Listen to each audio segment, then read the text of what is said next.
Namaste, I Xavier Vijay Tripathi. I am working as an assistant professor in the Department of Humanities, Social Science and Journalism under the Faculty of Education and Methodology.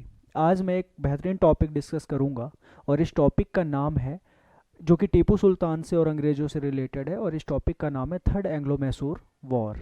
Third Anglo Mysore war को हम discuss करने से पहले हमने आपको पिछली videos में मैं समझा चुका हूँ हैदर अली कौन था। वाडियार डायनेस्टी से हमने शुरू करी थी और वाडियार डायनेस्टी के बाद चिक्का कृष्णराज, नन्नराज और देवराज नाम के उसके दो मंत्री, बाद में हैदर अली और हैदर अली का उत्थान, और फिर हैदर अली कैसे शासक बना और कैसे उसने अंग्रेज़ों को पहले युद्ध में एक शर्मिंदगीपूर्ण मद्रास की संधि करने में विवश किया।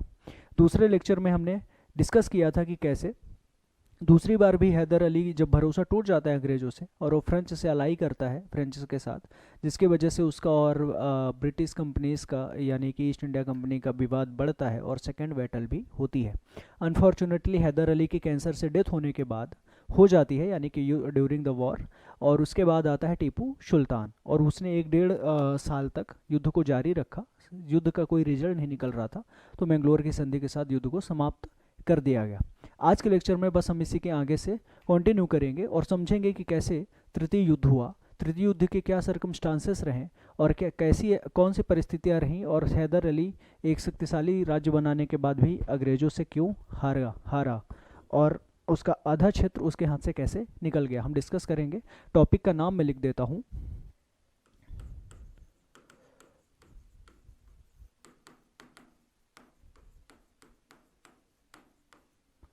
Third Anglo Mysore war 1790 to 92। Topic का नाम है थर्ड एंग्लो मैसूर वॉर। एक बार अगर मैप की ज़रूरत हो तो मैं आपको मैप में एक बार फिर से दिखा देता हूँ ये टेरिटरीज़ कहाँ पर है। तो ये मैंने आपको दिखा दिया था कि ये है निज़ाम की टेरिटरी और ये है पूरी की पूरी मैसूर, और फिर इसके आगे एक बार कलर चेंज करके दिखाऊं ताकि आपको पता चले कि नॉर्दर्न सरकार क्या है। ये है नॉर्दर्न सरकार, ये बीच में गैप जैसी कोई चीज़ नहीं है, एक बार इसको इरेज करना पड़ेगा।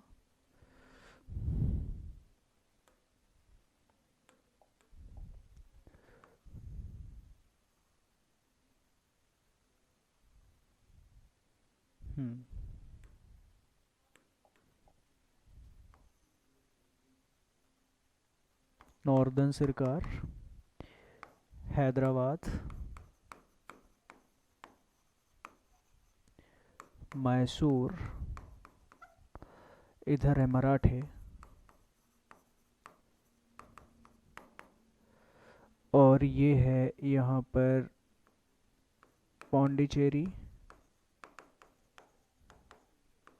मद्रास, और यहीं पर मैं आपको एक बार और बता दूं कि यहाँ पर है त्रावणकोर।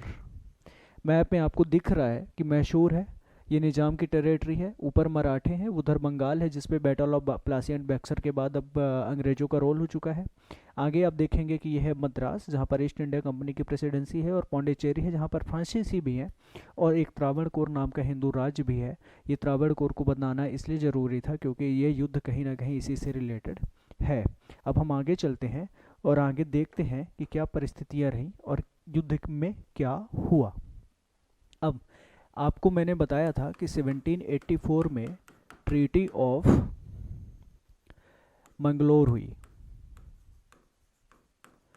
ट्रीटी ऑफ मैंगलोर हुई, और ये ट्रीटी हुई थी किसके किसके बीच, टीपू और ईस्ट इंडिया कंपनी। इसके तहत इन दोनों ने अपने जो क्षेत्र जीते थे वो वापस कर दिए, प्रिजनर्स को वापस कर दिए, और जो युद्ध की पूर्व स्थिति थी उसको स्वीकार कर लिया।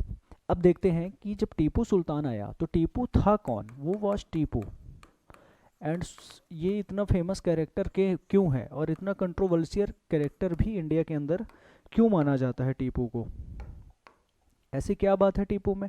तो एक बार देख लेते हैं। टीपू जो था ये था सन ऑफ हैदर,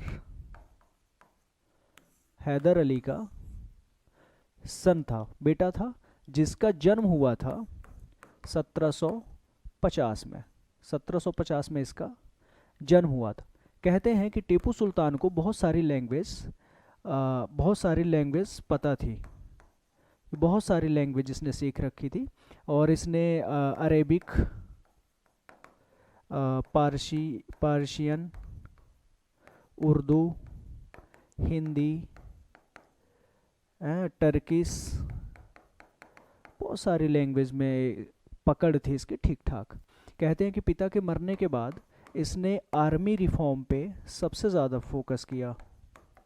इसको पता था कि ब्रिटिशर्स और मराठों का सामना करने के लिए, पिता की तरह ही था, और इसको पता था कि ब्रिटिशर्स और मराठों का सामना करने के लिए एक शानदार आर्मी की ज़रूरत है, और इस आर्मी रिफॉर्म के लिए इसने फ्रेंच की सहायता ली। फ्रांसीसियों की सहायता से इसने एक शानदार आर्मी का निर्माण कर लिया।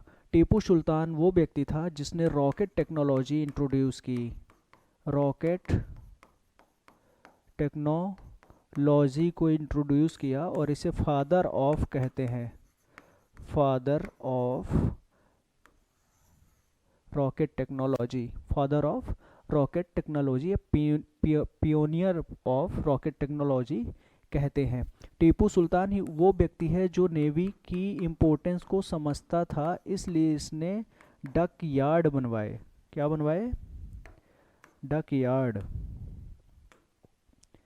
नेवी के लिए इसने डक यार्ड बनवाए, और वहाँ पर इसने वेसल्स बनवाए, बहुत सारे फाइटर फ्रिगेट्स बनवाए और जहाज़ बनवाए, ताकि अंग्रेज़ों की नेवी यानी ईस्ट इंडिया कंपनी, जो कि दुनिया की सबसे शानदार नेवी थी, उसका सामना कर सके। इसलिए इसने नेवी का निर्माण भी कराया। साथ ही इसने टीपू सुल्तान में एक ख़ास बात और क्या किया कि इसने फैक्ट्रीज़ लगवाई। क्या लगवाई? फैक्ट्रीज़, जहाँ पर वीपन्स बनाए जाते थे। क्या बनाए जाते थे? तरह तरह के वेपन्स का निर्माण किया जाता था वहाँ पर। साथ में इसने फ्रांसीसियों से दोस्ती की, और इसने नेपोलियन से फ्रेंडशिप करने के लिए इसने जैकोबिन क्लब का निर्माण किया। कहाँ पर? क्लब का निर्माण किया सेरिंगापट्टम में, जिसे हम श्रीरंगपट्टनम कहते हैं। और वहाँ पर इसने ही प्लांटेड अ ट्री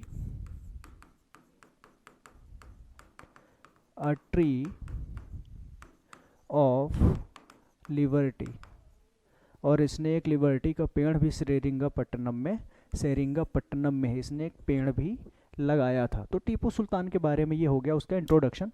कहते हैं कि टीपू सुल्तान जो था, इसकी हाइट 5'4" से ज़्यादा नहीं थी। मैक्सिमम इसकी हाइट रही होगी 5'4". चेहरा इसका थोड़ा सा ठीक था, फेयर चेहरा था, और ये मूछें जो इसकी स्टोमच थी वो छोटी थी, और क्लीन शेव रखता था, कैप लगाता था, और एक ऐसे कलर के बेल्ट पहनता था जिसमें एक लाल कलर के म्यान के अंदर एक तलवार रखता था वो।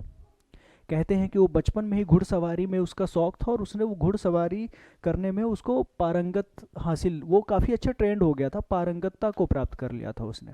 अच्छी तलवारबाजी भी करता था, अच्छा भाला भी फेंकता था, और तीरंदाजी में भी एक्सपर्ट हो गया था। यानी कि एक क्वालिटी वॉरियर बन गया था, फाइटर बन गया था वो, और उसके पास वो सारी क्वालिटी थी जो उसके पिता से उसको मिली थी। तो एक बार मैंने आपको बता दिया कि उसके फादर के बाद वो क्या है, टीपू सुल्तान। हालांकि उसने जो 2 युद्ध लड़े उसमें कुछ उसने उखाड़ा नहीं है, अंग्रेजों को उसने कुछ बिगाड़ा नहीं है, और भारत में इतना कंट्रोवर्शियल कैरेक्टर है ये टीपू कि आज यहाँ पर अलग अलग आइडियोलॉजी को मानने वाले लोगों के लिए कुछ लोग इसके समर्थक हैं, इसके फॉलोवर्स भी हैं, जो इसको भगवान की तरह भी पूछते हैं, और इसकी कुछ अच्छी चीज़ें लेके उसको बहुत ज़्यादा ग्लोरीफाई किया गया है। और कुछ ऐसे भी हैं जो इसके बुरी नीतियों का एग्जाम्पल देते हैं, और इसे एक भारत का या फिर धर्मांध लीडर के रूप में जानते हैं, या फिर इसे साउथ इंडिया का, दक्षिण भारत का, इसे औरंगजेब की पदवी भी देते हैं। तो ये कंट्रोवर्सी क्या है, ये मैं चौथे युद्ध के आसपास बताऊंगा आपको। अब हम चलते हैं आगे कि इसने आगे क्या किया। यहाँ पर ये मैप है, एक बार फिर देखिए मैप, और ये आपको दिखेगा मैसूर। ये है मैसूर, और यहाँ पर आपको दिख रहा है ये नीचे का ये एरिया, इसे हम बोलेंगे कोर, मैं आपको बता दूं कि ये जो ट्रेवेनकोर हैं इनके जस्ट ऊपर ही यहाँ पर कोचीन भी है, और इस कोचीन में जो एक यूरोपियन कंपनी यहाँ से ट्रेड कर रही है वो है डच। अब आपको बता दूं कि इंडिया में जो ट्रेड करने के लिए थे वो थे पोर्तुगीज, डच, फ्रेंच, ब्रिटिश, है ना, ये सारे थे। तो उनमें एक डच अभी भी पूरी तरह से इंडिया से गए नहीं है, छोटे छोटी जगह पे वो भी ट्रेड कर रहे हैं, जैसे कि पौंडीचेरी में फ्रेंच थे, ब्रिटिश मोस्टली अब मुंबई और कोलकाता और मद्रास में ब्रिटिशर्स थे, तो डच भी कोचीन में बने हुए थे, डच। और ये जो कोचीन का एरिया है, कोच थोड़ा सा और इसको यहाँ तक कर लेंगे आप, इसके बॉर्डर को एक बार यहाँ से, ये, और इसी में आता था कोचीन। अब ये जो कोचीन एरिया है वो किसकी टेरिटरी में पड़ रहा है? मैसूर की टेरिटरी में पड़ रहा है। विवाद यहीं से शुरू हुआ था, विवाद यहीं से शुरू हुआ था। एक्चुअल में हुआ क्या कि ये बात है 1790 की, 1790 की। और यहाँ पर जो ट्रावनकोर है उसने क्या किया कि 3 चीजें की। पहली, फोर्टिफिकेशन, और ये ऐसी टेरिटरीज में फोर्टिफिकेशन कर रहा था जो कि टीपू की टेरिटरीज में आती थी, टीपू टेरिटरी, टीपू की टेरिटरी में आती थी। दूसरा काम वो कर रहा था कि 2 जगह खरीद रहा था, और वो 2 जगह क्या थी? एक थी जलकोटल और दूसरी जगह क्या थी? कन्नानौर, कन्नानौर। ये 2 जगह थी, ये एक था जलकोटल और ये था एक कन्नानौर, ये 2 किले थे, और ये दोनों जगह किस में आती थी? टीपू की टेरिटरी में आती थी। टीपू ने यहां से एक मैसेज भेजा त्रावणकोर के राजा को कि ये जो तुम कर रहे हो ये मत करो, क्योंकि it is this activities against in my sovereignty, और ये मेरे सॉवर्निटी के खिलाफ काम है, क्योंकि ये एरिया जो तुम कर रहे हो ये भी मेरे एरिया में ही हो रहा है और ये दोनों भी मेरे ही एरिया में हो रहे हैं। यानी कि तुम डचेस से ये दोनों जगह किससे खरीदा जा रहा है? डचेस से। किसके? इनसे। अब मैंने आपको पहले ही बताया कोचीन किस में आ रहा है? मैसूर की टेरिटरी में। तो क्या होगा? टीपू इसको वॉर्न करेगा, किसको? इसको वॉर्न करा, क्या किया? वार्निंग दी कि ऐसा जो कुछ भी तुम कर रहे हो ये मत करो, क्योंकि ये मेरे टेरिटरी में चीज़ें आ रही हैं और ये रूल के अगेंस्ट है। लेकिन त्रावणकोर का जो राजा था, त्रावणकोर में जो राजा था, इसने अलाई की हुई थी किसके साथ? ईस्ट इंडिया कंपनी के साथ, और दोनों की अलाइंस में ये बात बनी थी कि जब कभी भी इन्हें ज़रूरत होगी या कोई संकट आएगा तो ये एक दूसरे की मदद करेंगे, है ना। तो इससे क्या हुआ कि भाव बढ़े हुए थे उनके, किसके? त्रावणकोर के राजा के, और उन्होंने बात मानने से इनकार कर दिया, उन्होंने इनकी बात नहीं मानी। आ रही बात समझ? आगे देखते हैं क्या हुआ। टीपू ने नेक्स्ट स्टेप में क्या किया?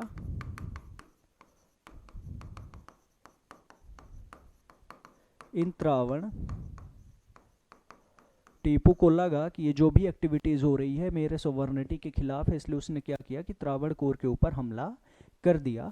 कब किया? 1790 में, 1790 में हमला कर दिया।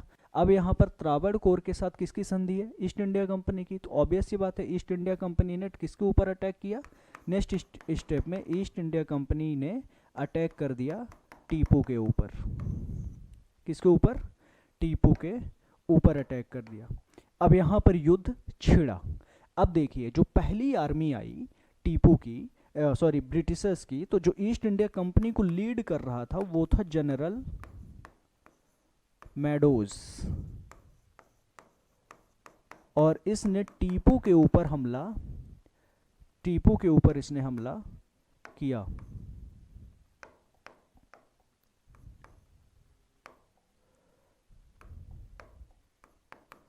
किसके ऊपर हमला किया? टीपू के ऊपर। जीता कौन? टीपू। यानी जनरल मेडोज को हार माननी पड़ी और यहाँ पर टीपू ने उनको हरा दिया। अब यहाँ पर आप देखिए कि दूसरी चीज़ आपको मैं एक चीज़ दिखा रहा हूँ। ये बात है 1786 की, और बंगाल का गवर्नर जनरल बन के आया था लॉर्ड कार्नावालिस। लॉर्ड कार्नावालिस। और ये कहाँ आया? इंडिया। किसका जीजी बन के? बंगाल का। बंगाल का गवर्नर जनरल बनकर आया। अब ये जो लॉर्ड कार्नवालिस है, इसे अभी अभी यूएसए में हार मिली है, अमेरिका में। कहाँ हार मिली है? यूएसए में, क्योंकि वहाँ स्वतंत्रता की जब लड़ाई लड़ी तो उस टाइम पे ब्रिटिश आर्मी को लीड करने वाला जो लीडर था, कमांडर इन चीफ था, वो लॉर्ड कार्नवालिस था। लॉर्ड कार्नवालिस को वहाँ पर पराजय का सामना करना पड़ा। उसके बाद वो ब्रिटेन वापस चला गया। वो बहुत ही संपन्न और बहुत ही बड़े घर का आदमी था, बहुत ही ज़्यादा पढ़ा लिखा और समझदार। उसने बहुत सारे युद्ध लड़े थे, उसने कमांड की हुई थी चीज़ें, बहुत ही ज़्यादा अनुभवी था। ईस्ट इंडिया कंपनी और ब्रिटेन की सरकार ने उसे रिक्वेस्ट करी कि तुम भारत चले जाओ और भारत में चीज़ें सुधार के आओ।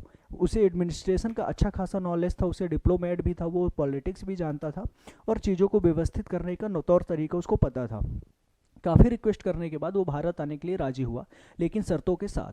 उसने शर्त रखी कि मैं भारत तो जाऊंगा, लेकिन मुझे सर्वोच्च शक्तियाँ चाहिए। ईस्ट इंडिया कंपनी से रिलेटेड मुझे सारी शक्तियाँ चाहिए, यानी कि मैं इंडिया तो जाऊं, लेकिन सैनिक और असैनिक दोनों शक्तियाँ लेकर। काफ़ी सोच विचार करने के बाद ईस्ट इंडियन कंपनी के डायरेक्टर्स ने और साथ में ब्रिटेन की सरकार ने उसको परमिशन दे दी और वो भारत आता है। और भारत में उसने बेहतरीन एडमिनिस्ट्रेटिव सिस्टम को रखता है, जो कि आज तक चल रही हैं। जब वो ये बैटल चल रही है, उस टाइम पे भारत का गवर्नर जनरल लॉर्ड कार्नवालिस ही है। लॉर्ड कार्नवालिस हालांकि उस टाइम पे बंगाल में है और वो यहाँ से आता है और मद्रास पहुँचता है। जब कैप्टन जनरल मेडोज की नेतृत्व में जब ब्रिटिश सेनाओं को हार का सामना करना पड़ा, उसके बाद कार्नवालिस ने खुद ही इस युद्ध की जिम्मेदारी अपने हाथ में ले ली। और कार्नवालिस ने क्या किया? लॉर्ड कार्नवालिस ने वेल्लोर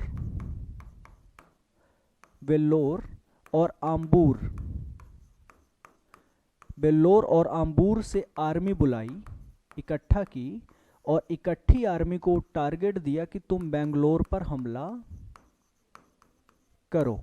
देखना, लॉर्ड कार्नवालिस ने वेल्लोर, जो कि तमिलनाडु में ही पड़ता है, और आम्बूर भी तमिलनाडु में पड़ता है, यहाँ से दोनों को सेनाएं इकट्ठी की और अपनी सेना को उसने बेंगलोर की तरफ भेजा और इस सेना ने बेंगलोर में कर लिया कब्जा। वहाँ से आगे बढ़ा और इसने कोयम्बटूर को भी जीत लिया।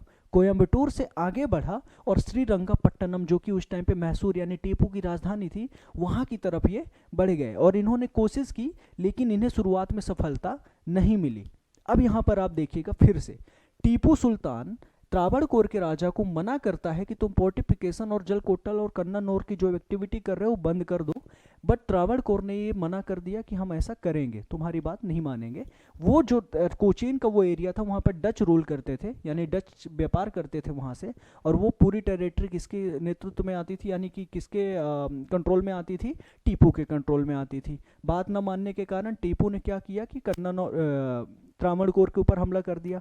अब त्रावणकोर अलाई किया हुआ था ब्रिटिशर्स के साथ, इसलिए ब्रिटिशर्स भी इस युद्ध में कूद गए। अब ईस्ट इंडिया कंपनी ने भी टीपू सुल्तान के ऊपर हमला कर दिया। अब हमला करने वाला जो जनरल था, उसका नाम था मेडोज, उसकी सेनाओं को बुरी तरीके से टीपू सुल्तान ने हरा दिया। लेकिन इसी टाइम पर भारत में लॉर्ड कार्नवालिस गवर्नर जनरल बन के आया। वो बंगाल से मद्रास पहुंचा और उसने वेल्लोर और अंबूर से सेना इकट्ठा करके बेंगलोर के ऊपर हमला किया, टीपू की सेनाओं को हराया। आगे बढ़ते हुए उसने कोयम्बटूर पर भी हमला किया, वहां पर भी उसकी सेना को हराया। और आगे बढ़ के उसने श्रीरंगपट्टनम, जो टीपू की राजधानी थी, वहां पर भी हमला किया और उसने वहां पर भी अच्छा खासा टीपू का लॉस करवाया। अब आगे देखते हैं, यहां पर ईस्ट इंडिया कंपनी की जो आर्मी थी वो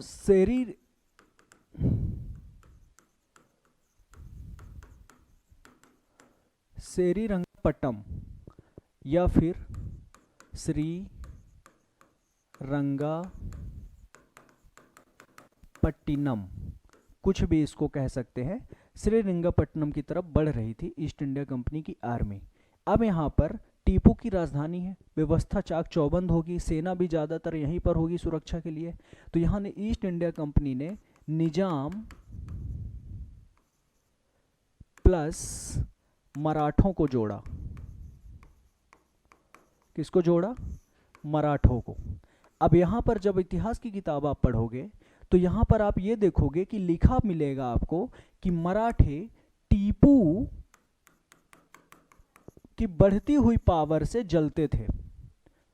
टीपू की बढ़ती हुई पावर से दिक्कत थी मराठों को, इसलिए मराठों ने ईस्ट इंडिया कंपनी का साथ दिया। बट सच्चाई कुछ दूसरी है।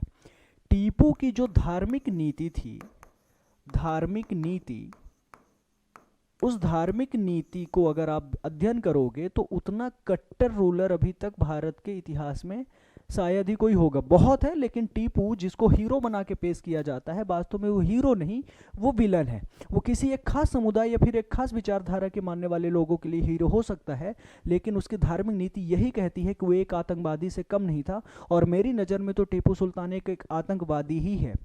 टीपू सुल्तान ने क्या कृत्य किए अपने धार्मिक नीति के आगे, वो थर्ड युद्ध खत्म होने के बाद मैं बताऊंगा। लेकिन बस अभी इतना बता दूं कि टीपू सुल्तान ने जब त्रावणकोर पर हमला किया तो उसने काफी हजारों हिंदू धर्म और ईसाई धर्म के मानने वाले लोगों का कत्ल करवा दिया।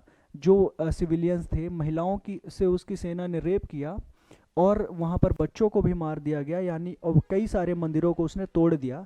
इस बात से आहत होकर मराठों ने टीपू सुल्तान के ऊपर हमला किया और टीपू यहाँ पर वो बाध्य हो गए ईस्ट इंडिया कंपनी का साथ देने के लिए। और यहाँ पर टीपू को हराना जरूरी था, क्योंकि वो अपनी ताकत के अहंकार में उसको कुछ दिख नहीं रहा था और उसने ऐसी स्थितियाँ उत्पन्न कर दी थी कि अब उसके ताकत को और उसके विस्तार की नीति को रोकना बहुत ज़रूरी था। यहाँ पर मराठे ने एक मोर्चे से और एक मोर्चे से निजाम और एक मोर्चे से ईस्ट इंडिया कंपनी की सेना श्रीरंगपट्टनम की तरफ बढ़ी और टीपू तीनों मोर्चे पर युद्ध नहीं लड़ पाया और यहाँ पर टीपू को बुरी तरह से हार का सामना करना पड़ा। कहने का मतलब है कि जो लड़ाई शुरू हुई थी त्रावणकोर से वहाँ से ईस्ट इंडिया कंपनी घुसी और साथ में ये दोनों भी घुसे और श्रीरंगपट्टनम के मैदान पर यानी कि युद्ध में टीपू सुल्तान को हार मिली। ही लॉस्ट द वॉर, और ये युद्ध हार गया बुरी तरीके से और ये मजबूर हो गया संधि करने के लिए, जिसे हम ट्रीटी ऑफ श्रीरंगपट्टिनम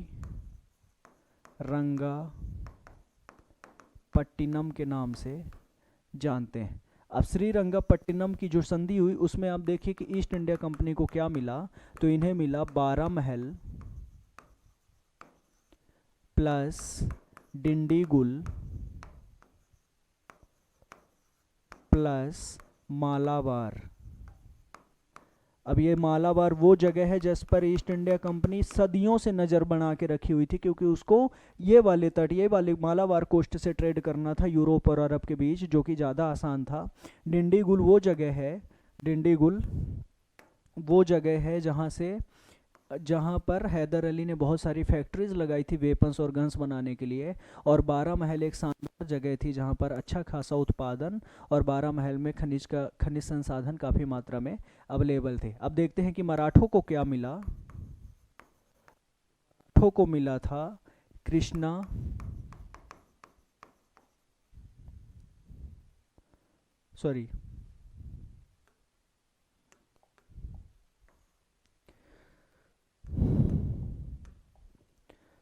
तुंगभद्रा,